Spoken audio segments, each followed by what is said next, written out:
Hi friends, అందరూ ఎలా ఉన్నారు? బాగున్నారా? మీరు బాగుండాలని నేను మనస్ఫూర్తిగా కోరుకుంటున్నాను.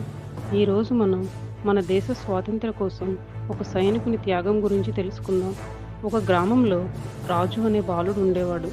అతని తండ్రి రామయ్య దేశ స్వాతంత్ర్య పోరాటంలో పాల్గొన్న వీరుడు. చిన్నప్పటి నుండే రాజు తన తండ్రి త్యాగగాథలను వింటూ పెరిగాడు.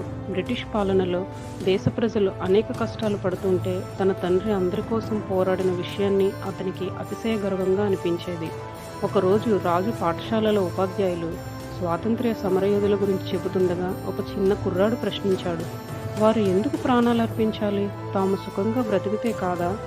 అది విన్న రాజు గంభీరంగా అన్నాడు, మన స్వేచ్ఛ కోసం వారు త్యాగం చేయకపోతే ఈరోజు మనం హాయిగా జీవించే వాళ్ళమేనా? అతను తన తండ్రి కథను అందరితో పంచుకున్నాడు. రామయ్య అనేకసార్లు బ్రిటిష్ ప్రభుత్వానికి వ్యతిరేకంగా నిరసన తెలిపాడు. చివరకు పోలీసుల చేతిలో పట్టుబడిన దేశం కోసం నా ప్రాణం పోయినా నా త్యాగం వ్యర్థం కాకూడదు అని అనుకునేవాడు. ఈ కథ విన్న పాఠశాల పిల్లలు ఎంతో ప్రభావితమయ్యారు. వారు దేశభక్తి అంటే ఏమిటో అర్థం చేసుకున్నారు. ఆ రోజు నుంచి రాజు తన తండ్రిని గౌరవంగా గుర్తుపెట్టుకుని దేశసేవే నిజమైన జీవితం అనే మాటను నమ్మాడు. ఈ కథలో మనకు తెలిసిన నీతి ఏమనగా, దేశం మన కోసం ఎంత చేసిందనేది కాదు, మనం దేశం కోసం ఏం చేస్తున్నామో అర్థం చేసుకోవాలి. త్యాగం, సేవ, దేశభక్తి మనందరి బాధ్యత. ఈ కథ కనుక మీకు నచ్చినట్లయితే మా ఛానల్ని లైక్ చేయండి, షేర్ చేయండి, అలాగే కామెంట్ చేయండి.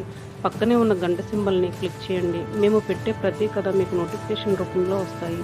అలాగే మా ఛానల్ని ఎవరైనా సబ్స్క్రైబ్ చేసుకోకపోతే ప్లీజ్ సబ్స్క్రైబ్ చేసుకోండి. Shining of me Telugu toon world.